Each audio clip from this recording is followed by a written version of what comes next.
First, Biden was FDR. Now he's Clinton. Spoiler alert, he's neither.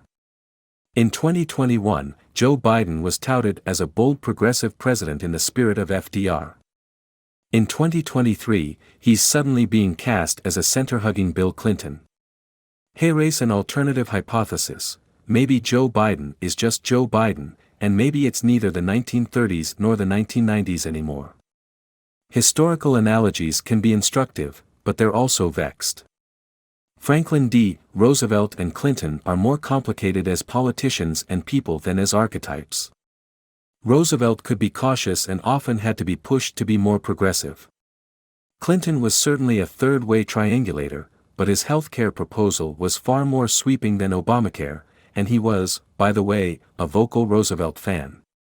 Using the past to portray different Bidens also misses the dynamics of a political landscape transformed both by Donald Trump and by a stronger progressive movement inside the Democratic Party. The two Bidens theory, it should be said, doesn't come from nowhere. It's obvious that with a Republican-controlled House, Biden has no chance of enacting anything like the big legislative program he pushed through in 2021 and 2022. But that describes a new congressional reality, not a new Biden.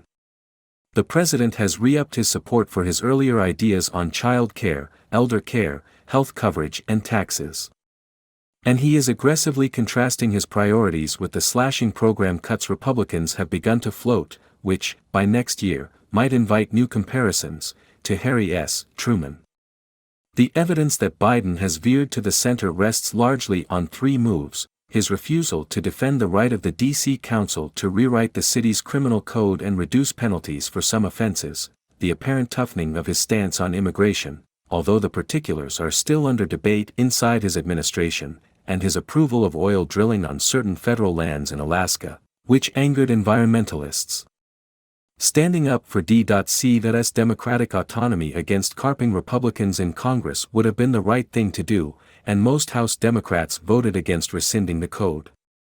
One problem: the rewrite was vetoed by Democratic Mayor Muriel E. Bowser. Although she was overridden by the council, her stance complicates the home rule argument. In going along with the Republican effort to scrap the reform, Biden's defenders say he is simply being true to his history of toughness on lawbreaking. But let's face it, most Democrats, including Biden, are adapting to an increasingly tough public mood on crime. If the 1990s metaphor works, it's on this issue, although unlike then, every Democrat, including Biden, now feels obligated to address the deep racial injustices within the criminal justice system. On energy and immigration, Biden's latest initiatives have faced challenges from the left, but he was searching for a middle ground on these problems, particularly immigration, back when he was being cast as FDR Redux. Yet even if you stipulate that Biden is executing some tactical maneuvers to fend off Republican attacks, there is a forest and trees problem in using a handful of decisions to declare a wholesale change in his presidency.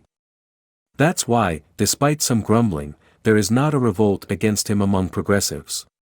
They see Biden as closer to their view than any president in decades on core economic questions, including taxes, trade, labor, inequality and regulation.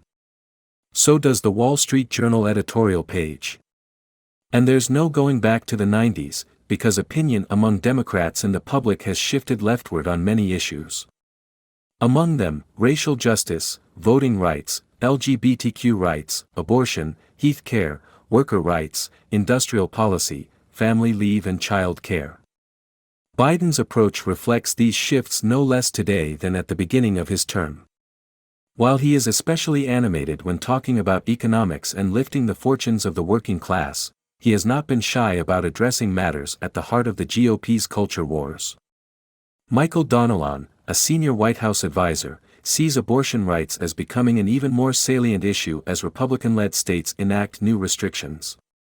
Biden's comments on The Daily Show about transgender people last week were strikingly passionate, and a shot at Florida Governor Ron DeSantis, who shows every sign of wanting to be his 2024 Republican opponent. What's going in Florida is, as my mother would say, close to sinful, Biden said. I mean, it's just terrible what they're doing. It's not like a kid wakes up one morning and says, you know, I decided I want to become a man or I want to become a woman or I want to change. I mean, what are they thinking about here? They're human beings. They love, they have feelings, they have inclinations. It just to me is, I don't know, it's cruel. It's hard to think of any leader, in the 90s or the 30s, talking like that. Sure, Biden is a proud politician all the way down, so he'll do what he thinks he has to do to win. But a new Biden? Really? If any phrase were ever self-refuting, that's it.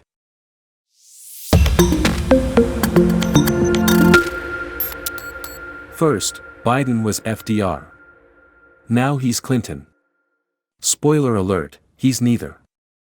In 2021, Joe Biden was touted as a bold progressive president in the spirit of FDR. In 2023, he's suddenly being cast as a center-hugging Bill Clinton.